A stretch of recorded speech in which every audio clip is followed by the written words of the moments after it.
كان ويا ما كان في سالف العصر والأوان، وما يحلى الكلام إلا بذكر المصطفى خير الأنام. كان فيه راجل خياط مبسوط الرزق، يحب الضحك والفرفشة، وكانت مراته معاه تحب الطرب، مقضيين حياتهم ما بين النكتة والفرفشة والقفشة، ما بين النزهة والضحكة، لا شايلين هم ولا الهم عارف سكتهم. في يوم من الأيام كان الخياط راجع من البستان هو ومراته بعد ما قضوا يوم جميل، وهم في السكة شافوا عن بعد راجل شكله مش هو، ملخبط الخلقة وعلى وشه أصباغ كتيرة ملونة، مسنود على سور ومش قادر يخطي ولا حتى قادر يتقدم خطوة. قربوا منه. الله، واقف كده ليه يا راجل يا ملخبط؟ هو ملخبط بعقل، ده ملخبط ومشخبط وقفاه في وشه. لو انت الصادقه دي عينيه هي اللي في قفاه. ما ترد يا راجل، ردت الميه في زورك، مالك؟ رد على ستك وتاج راسك. يا اختي بتبحلق فينا كده ليه؟ بتتشبه؟ يكونش جوز امك؟ فلا الله ولا فالك، جوز امي مات من زمان. يمكن كرشوه من القبر ملقاش حته ينام فيها. حتى التراب هي كمان زحمه. بيقولك بالحاج ابو الفتوح محجز لك دلوقتي تربه يا ابو الفتوح. معقول؟ انا حالف ما ادخلها الا رجلي على رجلك. يو يا اختي هو مبلم كده ليه انت؟ صدري، قلبي، ايد دي ولا شومه؟ اهو ناطق. يا حلاوه يا ولاد، يا حلاوه يا ولاد. بلخبط شكلك ليه كده يا راجل؟ بتشتغل ايه وايه اللي انت عامله في وشك ده؟ انا مين؟ نعم يا اخويا. انا مين وفين وليه؟ انا عشان ايه؟ الله، شارب حاجه يا راجل؟ انا شارب مرقه فرخه عتقيه كاتمه على نفسي. يا راجل يا كذاب، عليا الطلاق من ابو الفتوح الخياط. انت شارب حاجه؟ انا شارب حله ملوخيه مخليه دماغي وزنه كده. طب تعالى معانا بقى وليلتك زي خلقتك. تعالى معانا فين يا ابو الفتوح؟ ناخده البيت نفوقه ونعشيه ونضحك عليه للصبح. فوت قدامي.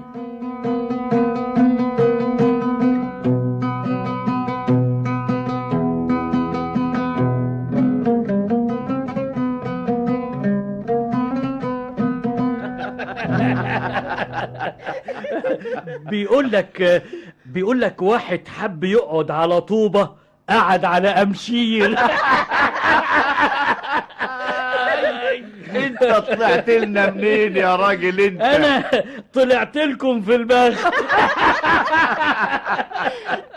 اشرب اشرب، شوربة سمك يا حمدون عاملاها لك بالكرفس. اشرب. شربت اشرب كمان، دي هتونونك وتخليك عال. اشرب وخد صدر السمكة دي. لا صدر سمكة ولا رجلها. امال تحب ايه في السمك؟ احب الكوارع. خد دي سمكة نيلي تستاهل بقك. افتح بقك. كده حشرتيله سمكة بحالها في بقه. ده عليه بق يبلع خرتيت مش سمكة. الله، مالك يا حمدون مالك؟ هو وشه زرق كده ليه يا ابو الفتوح؟ يا خبر، الراجل بيطلع في الروح. ظهر السمكة وقفت في زوره. اضربه على ظهره عشان يبلع. يا اخويا انت بتضربه ولا بتذممه؟ يا خبر ابيض، ده انت عجيته. ايه في ايه؟ الراجل فطس يا خرابي. ده ما بيحطش منطق. مات. رحنا في داهية، رحنا في داهية، رحنا في داهية. هس ولا كلمة، ولا من شاف ولا من دري. يعني ايه؟ ولما العسكر يعرفوه القاضي يشنقنا انا وانت يا اخويا؟ ولا عسكر هيعرفوا ولا قاضي هيشنقنا. اسنديه معايا. هنروح بيه فين؟ يا ستي هنروح للحكيم يداويه. يداويه ازاي؟ ده مات. المهم نبعده من هنا بأي شكل وبس. وغطيه واسنديه معايا، اتحركي يا ولية.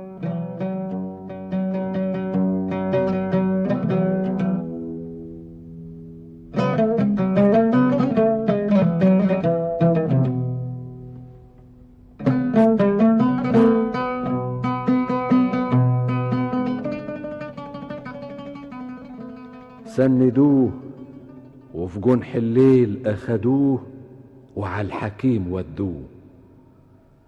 ضربوا الباب، طلعت لهم جارية، قالوا لها احنا معانا ابننا عيان وعايزين له طبيب.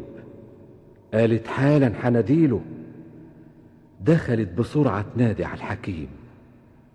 اتسحب الخياط ومراته في الضلمة ووقفوا حمدون مسنود على السلم وخدوا ديلهم في اسنانهم وقالوا يا فكيك. نزل الطبيب من على السلالم يجري، عثرت رجليه بشيء غريب، سقط على السلم. بص الطبيب تحت رجليه، لقى اللي سقط انسان. قال يا خرابي، زقيت الراجل وقعته مات. بقى محتار يعمل ايه. هداه تفكيره يشيل القتيل ويرميه في بيت جاره. شاله ومن فوق الحيط دحرجه لحد ما سقط حمدون في بيت جار الطبيب. وكان الجار طباخ عند السلطان. يا ساتر، ياه الدنيا مالها كحل كده. وادي الباب. ايه ده؟ ايه فيه ايه ورا الباب؟ حاجة حشرة الباب ومش عاوز ينفتح. يا نفيسة، يا نفيسة، يا ولية انت. مين؟ انت لسه بتقولي مين؟ قومي اتنحرري. يو ما تخش يا راجل. اخش من الباب ازاي وفي حاجة محشورة وراه؟ حاجة ايه؟ انت اللي تعبت وصحتك راحت عدم. امال طباخ ازاي؟ يا مسلوع يا عديم الصحة. وبعدين بقى استنى استنى لما افتح لك الباب. يا اللي راحتك يا بعيد. اعملي لك همة. كل ليلة جاياني اخر الليل وتقلقني من نومي. وادي الباب. يوه هو ماله معصلك كده ليه؟ يا ولية بص وراه شوفي ايه اللي حايشه. اديني بصيت يا لهوي. ايه؟ حرامي حرامي؟ حرامي حرامي، استني لما ادخل له. حرامي معرفش ورا الباب اهو. طب ناوليني الشومة من جنبك. تلاقيه هو اللي سرق فراخنا والمعزة اللي يا دوب لسه والده. انا كمان هخلي وعيته زي وشه. خد خد يا لهوي خد يا لهوي. خد. ده ما بينطقش خد. ما بيتكلمش إيه؟ ولا كأن الضرب محوق فيه. ده يا لهوي بالي. مالك؟ ده مات مات؟ مات من الضرب الغلبان. طب بص ولا كلمة. اقفلي الباب ولا من شاف ولا من دري. يعني ايه؟ يعني حتى حنتويه في اي مصيبة. ولا عاوزة تودينا في داهية؟ هص خراسي خالص.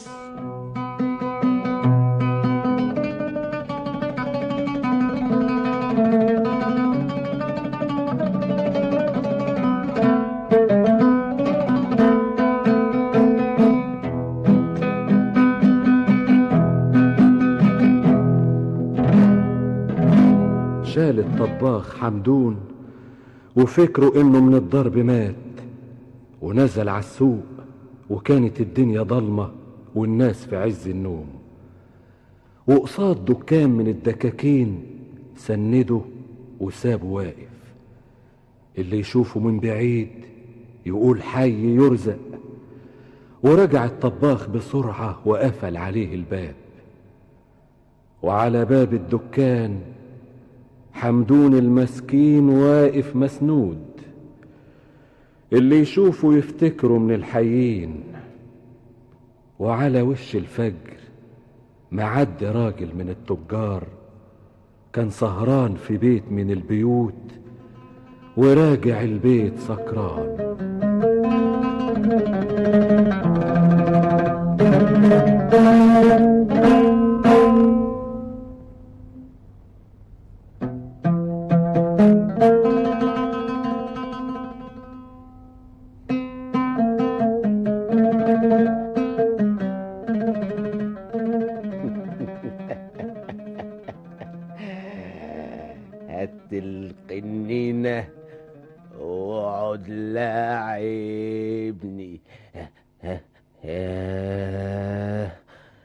ده انا دماغي تقلت بالشكل. انا انا انا رايح فين؟ ايه اللي ممشيني في قلب السوق الساعة دي؟ وانا ما نسيتش اللي حصل لي اول امبارح. مش ولاد العفاريت سهوني وانا راجع وخطفوا العمة؟ مش يمكن الليلة دي مستنيين وهيخطفوا العمة الجديدة اللي لسه شاريها؟ امشي بس اخد بالي واتبت على العمة، وهي العصاية في ايدي، اي حركة ضيعهم. لو يقعوا في ايدي ولاد الحرامية. الله، ده واحد منهم واقف على باب الدكان وبيبحلق لي. لا، دي ليلتهم مش فايتة بقى. اعمل نفسي ماشي بتطوح، واول ما اقرب منه اروح نازل عليه كده اهو. الله اكبر، الله اكبر، ظهر الحق وزهق الباطل. خد شايفك يا مجرم يا قتال القتلة. مين؟ العسكري. شايفك وانت بارك على رقبته وبتخنقه، شايفك والله العظيم. اخرس وقدام انت والقتيل على القاضي.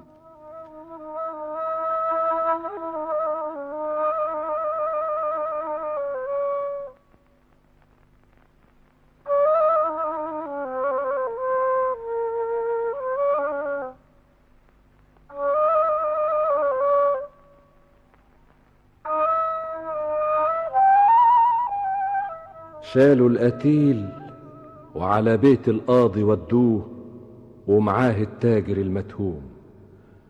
انعقدت المحكمة في الحال، حضروا الشهود والكتبة أوام، والمجلس تم والكل اتلم.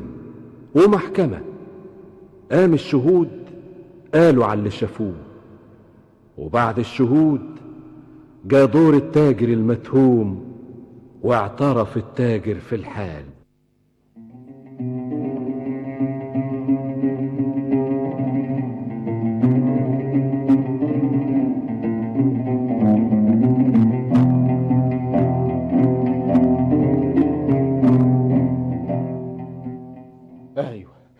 ايوه انا فضلت القاضي. ليه؟ وشخبطت وشه بالاحمر والاخضر ليه؟ والله ما انا، هو اللي كان واقف في الضلمه ومشخبط خلقته عشان يخوفني. ويخوفك ليه؟ كل ليله كده. تعرفه؟ ابدا. امرك عجيب. رد يا راجل كويس. والله ما اعرفه. امال منين عرفت انه لابد لك في الضلمه؟ شوف يا فضيله القاضي. قول ربنا يبتليك بمصيبه. قول. كل ليله اسهر في الحانه اسمع لي كام غنوه. وتشرب لك كام قدح منقوع براطيش. عرفنا. واروح مبسوط. مبسوط ازاي؟ قول تروح متدهول ومش شايف سكتك. اللي تحسبه حضرتك. وبعدين خلصني. البدولي في الضلمه. مين؟ معرفش، شويه شباب على رجاله ميصين. ويلبدولك ليه؟ يهزقوني، ليله من الجلابيه يشدوني، وليله بنوى البلح يرموني، ومن ليلتين سرقوني. سرقوك ازاي يعني؟ خطفوا العمامة، والليلة لما شفته لبيت لي في الضلمة. لبدلك عزرائيل ياخد اجلك. خلصني. قلت ما بدهاش، سهيته وهجمت عليه، مات. العسكري شافك وانت بارك فوق منه وبتخنقه. ما حسيتش بنفسي كده. طيب يا حدق، حكمنا عليك بالحبس لمدة 10 ايام. يحيى العدل، يحيى العدل. اخلص خالص. هتترقص لي يا اخويا؟ فرحان قوي. صبرك لما اخلص بقية كلامي. اتفضل يا زين القضاة، يا من جعلك الله نصيرا للمظلومين. حكمنا على المتهم بالحبس لمدة 10 ايام عقوبة السكر والعربدة، وبعد انتهاء 10 ايام قسم يا اخويا، قسم يا نصير المظلومين، قسم. وبعد انتهاء 10 ايام يشنق على باب المدينة. ايه بتقول ايه؟ هتشنقوني؟ عقوبة القتل العمد مع سبق الإصرار والترصد، وكلمة واحدة هاخدك على قفاك. فاهم؟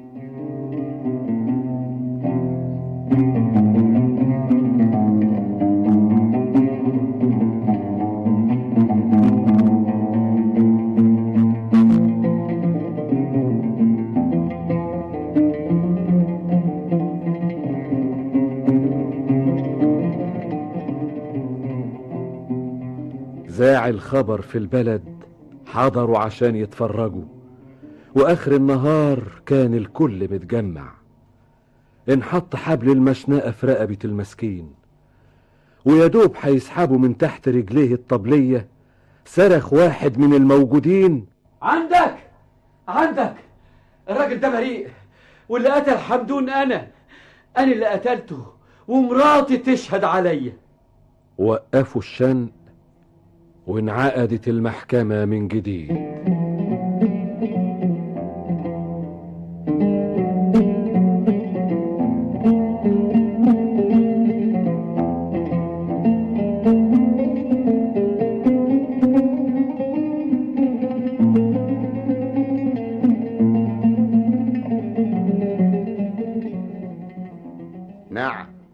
نعم يا اخويا، انت الاخر. انا سعد الطباخ. طباخ؟ طباخ فين يا ولد؟ طباخ في قصر الامير مبروك. بتطبخ كويس؟ لهلوبة يا مولاي القاضي. تعرف تسلق لحمة؟ واقمر عيش يا مولاي. طيب لما تخلص الجلسة ابقى حود عليا. امرك. ها، خش في الموضوع. داخل البيت زي عوايدي وفتحت الباب، حاصلك الباب، ناديت على الحرمة. الحرمة اللي هي مين؟ هتكون مين يعني؟ مراتي طبعا. وما جبتهاش معاك ليه يا ولد؟ اصلها ما بتتعراش على رجالة يا مولاي. طيب خش في الموضوع. نزلت المسكينة تفتح لي الباب، عصلك صرخت الصرخة، قلبي سقط في رجليا. زرقت انا من الباب، لقيته لابدلي ورا الباب. ايه حكاية لابدلي دي؟ مش بقول اللي حصل؟ كمل. قالت لي هو ده الحرامي اللي سارق فراخنا وبطنا والمعزة، وكمان بتربوا بط ووز ومعيز. ما تنساش يا ولد حود عليا بعد الجلسة. امرك. خش في الموضوع. هي قالت كده، مسكت العصاية، وفين الني يستوي؟ ضربته؟ عجيته، مات في ايديا. اعمل ايه؟ مشكلة. شلت انا والحرمة وسندناه قصاد الدكان وسبناه في السوق. يعني التاجر ما قتلهوش وانت اللي قتلته؟ ايوه. الله يعكنن عليك يا بعيد. ليه يا مولاي؟ ما انا لازم اشنقك. وماله؟ الله، والبط والوز واللحمة. عندك الحرمة، اتجوزها وهي تزغطك من خير اللي حسيبه ورايا. والله فكرة برضه. حكمنا على سيد الطباخ بالإعدام شنقا، والإفراج عن المتهم محمود التاجر بعد انتهاء عقوبة السكر والعربدة. خدوا يا ابني علقوا من زمارة رقبته، وابعت هات الحرمة تبقى تصوت عليه شوية.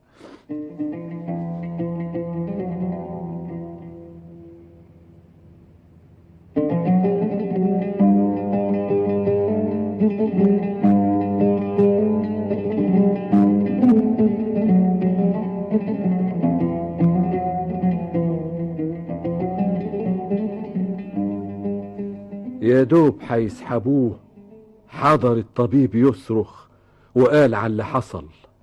قال مش هو القاتل، انا يا ناس القاتل. جات لي واحدة وجوزها ومعاهم القتيل عيان، نادوني، نزلت اجري في الضلمة، عثرت في العيان، سقط من على السلالم مات، فشلته ورميته في بيت سيد الطباخ. قال القاضي افراج عن سيد الطباخ واعدام للطبيب القاتل. وفي اخر الجلسة صرخ ابو الفتوح ومراته حفيظة: عندك. ايه ده؟ وده يطلع مين ده كمان؟ انا ابو الفتوح الخياط. وايه اللي دخلك الجلسة تصرخ انت ومراتك بالشكل ده؟ اللي قتل حمدون انا يا جناب القاضي. نعم يا اخويا. هو اللي قتله يا بيه. استنى انت يا حلوة، بتقول ايه يا اخويا؟ انا اللي قتلته. لا، انا اللي قتلته. ده ايه القضية الملخبطة دي؟ هحكي لك يا حضرة القاضي. لا، انا اللي هحكي. قربي يا حلوة، قربي في النور عشان اشوفك. اهو. ايه الطعامة دي؟ اللهم صل على انا اللي هتكلم وهحكي. لا بقى، هي اللي هتتكلم وهتحكي، ولو قطعتها هلبك. قلت ايه؟ اتكلمي يا اختي. انا كنت راجعه انا والمحروس جوزي من الفسحه، كنا بنتمشى في البستان، يا بخته. لقينا صاحبنا ماشي في السوق بيتطوح.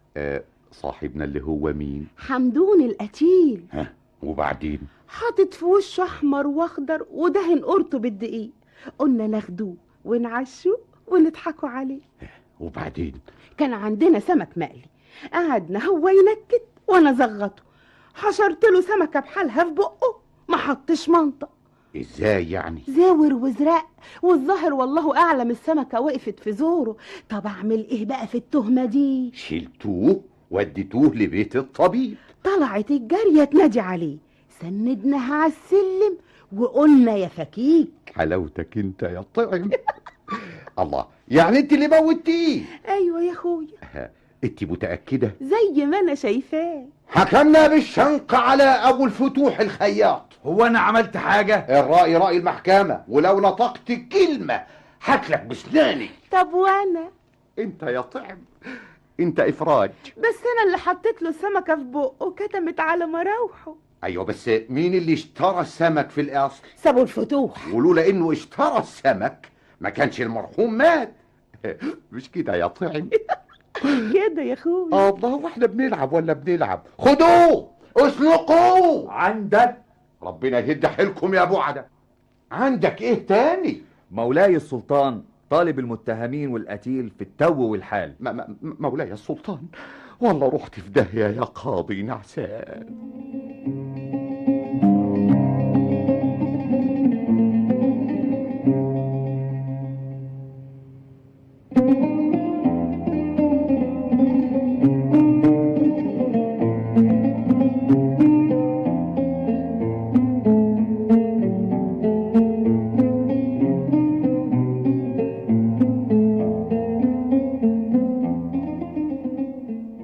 واتلموا ونساقوا البيت سلطان البلد، وفي وسطهم عساكر شايلين حمدون القتيل. دخلوا القصر واستأذنوا، سمح لهم السلطان بالدخول. في وماله حمدون مضحك السلطان؟ مضحك السلطان هو حمدون؟ مهرج القصر؟ ايه ما تعرفوش؟ ده اللي بيضحكني ويفرفشني. عشان كده دهن وشه احمر واصفر. ايه ده؟ مين اللي عمل فيه كده؟ انا يا اخويا كنت بوكله، اتحشرت في بقه سمكه كتمت على نفسه. كده يا حمدون؟ عليا انا الكلام ده؟ في حاجه يا اخويا؟ اسكتي انت يا وليه يا تخينه يا فشه. سيبوا حمدون على الارض نايم واقعدوا هناك بعيد. اتحرك يا راجل منك له. كده برضو يا حمدون؟ عامل ميت، لكن على مين؟ عليا انا برضو الكلام ده. هاتوا طبيب القصر وهاتوا معاه عصاية وتكون بتلسوع.